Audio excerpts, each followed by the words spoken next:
If I release my spinal extensors, my shoulder's round.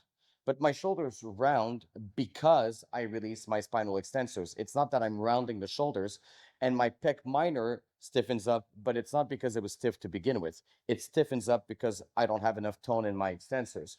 And then obviously, if I do the exact opposite, and I create extension in my thorax, all of a sudden my shoulders go back to a neutral position. And there's really two types of muscles. And that's really where the whole narrative falls apart. You've got muscles that hold you upright, and they're the muscles that are proximal and deep, and those are the tonic muscles. And those are actually the ones creating the sagittal planes. By focusing on muscles that are more superficial and peripheral, muscles made for movement, not so much muscles made for posture, because there is such a thing. The tonic, deep, median muscles are made for posture, and then you have phasic muscles, which are made for movement, which are more peripheral, such as the muscles you use to push and to pull with. I remember being a kid, one of the mentors that I was looking up to was John Russin. When I started reading what John was up to, he was suggesting a ratio of 2-to-1 pulling versus pushing in terms of reestablishing the muscle balance in the sagittal plane. What's funny is that over the years, obviously 2-to-1 ratio didn't really work out for John, where he went most recently 3-to-1 ratio. A student of mine this weekend, as we're teaching level 2 posturology, actually mentioned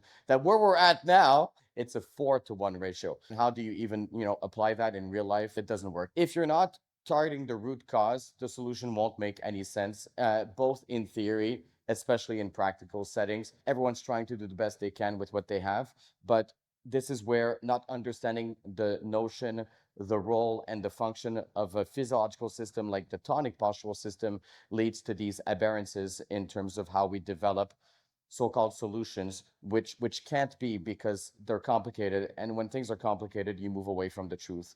And so let's see if in the next few years we do 5-to-1 ratio. My bet is that we will. What's yours?